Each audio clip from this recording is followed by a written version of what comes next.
In today's episode, we talk with Stacy Lytle, co-founder of Garnet Preparatory Academy, where she will explain why her school is great for families that are homeschooling or possibly looking to homeschool, why she's a better value than going the tutor route, and why families with high schoolers receive the greatest value.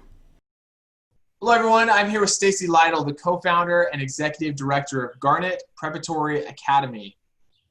Tell us what that is, Stacy. Hey Ryan. So Garnet Preparatory Academy is basically a university model private school program. What we do is we invite families to join us who would like to combine the best of two worlds, the best of a private school world and the best of a homeschool world. What we do is we integrate unit studies, which you may not know what that is, unit study learning along with project-based learning. It is a hands-on learning environment that really helps kids explore learning and love learning in a very different manner than what you'd see in most traditional schools. Okay, so let's break that down. I'm a homeschooler. I hear about your school. What would I actually do? So do I still do homeschooling and you, or do I switch from homeschooling just to all of you? Great question. So basically what we do is we meet 2 days a week. Tuesdays and Thursdays, students are in our school. I lease space from a local church building in Meridian, and we have multiple classrooms. We service K through 12. What the kids do is they are on site 2 days a week, and then they have assignments that they log into Google Classrooms, and they work from those Mondays and Wednesdays.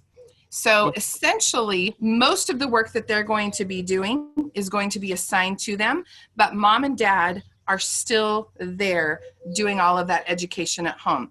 We like to think of ourselves as a support to homeschool families, that extra little bridge for helping their kids and helping them where they need it. So normally if I was homeschooling, I would have my kids with me all week. But with Stacy's program, they come to her school on Tuesdays and Thursdays, but more importantly, they go back home with assignments for Mondays and Wednesdays. Okay, so walk me through, like, if I'm a homeschool student, the benefits. I can immediately think of, like, at least I have like more social interaction than if I were just home Monday through Friday. But beyond the social benefits, what are the other benefits that you're seeing for someone that's going from homeschool to this? Fantastic. So some great benefits are, well, one, we've got these wonderful classrooms. Yeah. I hire phenomenal teachers that come in and really spend the time to do a lot of in-depth study and a lot of hands-on work with these kids. I could take chemistry as an example. Chemistry is going to be a really tough one for a homeschool mom to do at home. When we're getting into high school chemistry, we need to be able to do those labs. We need some further instruction that we just can't do at home quite as well. So I bring in teachers who are very qualified, and they're fantastic, and they love this learning environment with the kids. The benefit is the classroom sizes are really, really small, and they're not just sitting there doing busy work. Yeah. They're doing things with their hands. They're really getting into it. So there's just a different level of dedication to these kids and to the teachers. Our staff, they're really working to give the kids an education that touches their heart. This is an education of your heart, not just of your mind. So one of the biggest benefits of school is going to be the social interaction with other kids. But Stacy's saying not only will you get social interaction, but the quality of education will be better than public schools because the class sizes are so much smaller, possibly ranging from 10 to 20 students versus the traditional 30 to 40. Also, because this is an elective school, in theory, you have more focused, dedicated students versus just a generic public school. But probably the biggest benefit is for the parents who are trying to homeschool their kids as best as they can. Okay, it really touches both. Yeah, so if I'm understanding right, like, in addition to the social aspect, you're saying there's just going to be certain things, like, I get it, like, as a parent, even when my, like, fourth grader brings in math and they're teaching math a different way than what I was taught, I'm like, go ask your teacher, I don't know. You're saying with homeschooling, you're going to hit a wall because ideally the parents are the teachers. Right. So you're saying you're kind of that middle person of, like, we'll help support the parents and hit some of those things. So I guess to clarify as well, like, I think of things like Khan Academy. There's umpteen million YouTube videos. Like I've used that as a parent. If I'm hearing right, your advantage is that you're more of like a personalized, almost like a personalized tutoring service versus like just send my kid to YouTube and hope that that tutor online is going to figure, he's teaching a million kids, but you're teaching those like 10 in the classroom. Yeah, it's a really great balance because they have the environment of a school, essentially. Yeah. They have those friendships. They have instruction where they have teachers who are really, really qualified and able to teach these things in a way that maybe mom can't. Because let's be honest, it's very easy to teach little ones. Yeah. Those younger kids, they're easy to teach. They're a blast to teach. Yeah. When we get to upper levels, like for us, I home educated for 25 plus years. When we reached a certain level of math, I hired a tutor. Yeah. Because I knew I couldn't give that child everything they needed. Yeah. And I wanted to make sure they were successful. We bridged that gap for those families. So Stacy makes the argument that at some point during homeschooling, the parents are going to hit a wall where they're not qualified to teach the students anymore. So they could turn to YouTube, but that's not very personal. They could send kids to public school, but we already know homeschool parents probably don't like that route. That's why they're homeschooling in the first place.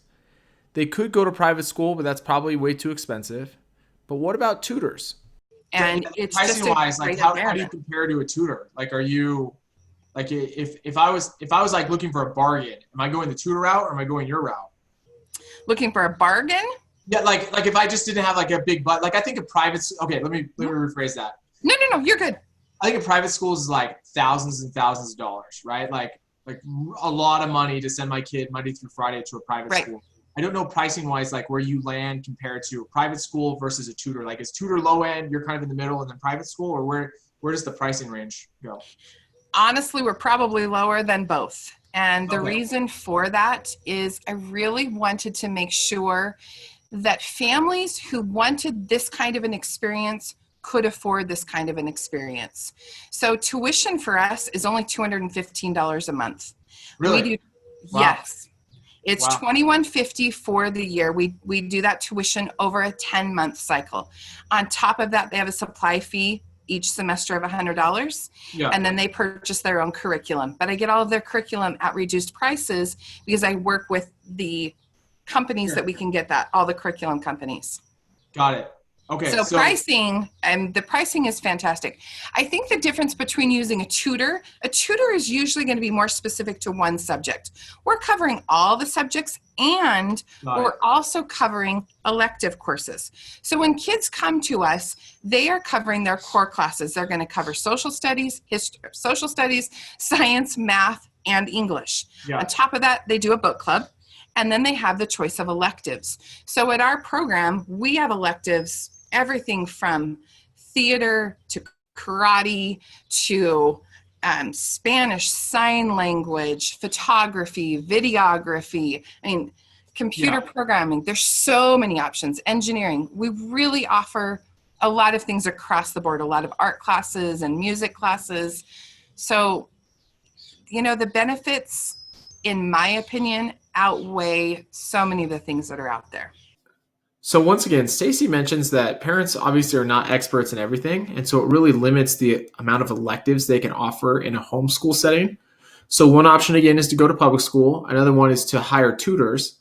But to her point, she's not competing with like a one-to-one tutor because she's teaching all these different subjects in her school. So technically, parents would have to hire multiple tutors, one for math or science, geography, writing, etc. And obviously, one tutor is expensive, but hiring multiple is going to be very expensive. So Stacy has a pretty low cost entry to be able to do her classes. And then also, because she has such a diversity, it allows her to offer a lot of electives that kids are going to like. Yeah, it makes sense. And it's very clear the values that you're bringing. From what I'm hearing though, like I'm assuming your core target audience, like if you were to put out a huge marketing campaign, it's going to be targeted towards kids that are already doing homeschooling. I'm making the assumption that you're not going to. Maybe, not necessarily. So walk me through, other than homeschooling, who are you trying to recruit? There are a lot of families in public schools right now who are not pleased. who Okay. are looking for a different way, a different alternative to education for their kids. They Got it. want something more. And the Okay. bonus of this kind of a program is their kids are home part of the week, but they still have those couple of days. So I have a lot of parents in our program that they work those 2 days a week. Their kids are on site with us, and then they're home the rest of the week. Okay. So they're able to still have that part-time income, Yeah. but have their children as their focus. Gotcha. And I guess that's the qualifier I was gonna say is like I think if there's like two working parents, probably not there still has to maybe they're not actively homeschooling, but the parents have to be in a position where they could homeschool if they wanted to. Is that fair to say? I think that's very fair to say, or at least oversee. So up until this point, Stacy's really articulated why a homeschooling parent would opt into her school because it's really going to reduce a lot of the burdens, and especially as they get older. But she's bringing up a completely new audience, which is parents that are not happy with public schools. And so really they have two options here. They could send their child to a private school, but we know that's really expensive. Or they could take their kid out of public school and place them in Stacy's school to have a better, higher quality education. But as we mentioned towards the end, the only stipulation, the only qualifier is that the parents have to be able to do a little bit of homeschooling or at least be available at home. It's going to be really hard for two working parents to send their kids to Stacy's school because it's only 2 days a week. And so there needs to be a parent at least visible or semi-present during those 3 other days. Now, when they hit a middle and high school level, those kids should be pretty self-sufficient, and there's so much instruction from the teachers that as long as those parents are aware and they're paying attention and they're checking in with their kids on a daily basis and seeing where they're at, there wouldn't be such a need to be available to them all of the time. I have my 2 girls who are high school students in the program with us. And I mean, obviously, I'm a homeschool mom. I check in with them constantly. Yeah. But my role as homeschool mom, like it's been for all of these years, has really decreased. Yeah. Because so much of that instruction is coming from them. Like this year with physics and last year with chemistry, I've been hands off and it's been lovely. Math, I'm hands off. I'm like, woo, this is the best thing on the planet. Totally. Yeah. So yeah, you're bringing up a different point that I was actually thinking. So to your point, like the parents don't necessarily have to be like 100% engaged in the teaching. I was thinking more of the aspect of if I have a 15-year-old and both parents are working, where's that, like there has to be generally someone at home, the 15-year-old is just not going to stay at home all day. But yeah, to your point, like you bring up just a different perspective that as they get older, the parental role almost goes down, and that's where you're helping the parents because it's just becoming really niche. It's also where you stand out from tutors because you're so broad versus a specific subject. That makes a lot of sense. So Stacey's making the point that the parents of middle schoolers and high schoolers are going to see the most value because as the difficulty of the teaching goes up, the time of their parental teaching actually goes down, mainly because they're just not qualified to teach it. And that's where Stacy's school comes in, that they have enough assignments that they're going to be self-directed at home, and then they have the in-class teaching to make sure they're understanding the concepts. It sounds like a great fit. Like, can you talk to me, like, how's growth been? Last time when I talked to Chad, you guys were almost thinking about expanding out. COVID can play a factor in that, but pre-COVID, let's talk pre-COVID. What was your plans of growth? Well, so this is only our second year. Our first year was phenomenal. Yeah. And we enrolled within a couple of months and filled the school. The next year, I decided I'm going to expand this. We doubled our students, and I almost doubled my teachers. Yeah. It was phenomenal growth. I don't have space to double again. At some point, we will likely expand the school to accommodate all the students we're going to have coming in. Yeah. We are seeing a huge influx of families from all over the valley and out of state. I talk on the phone on a regular basis to, at least 3 to 5 moms who want to move here from, we'll say it, California. Yeah. They want a private school program. So this is obviously a huge win and a validation of our value proposition. If parents from California are considering moving all the way to Idaho just so their students can participate in the school.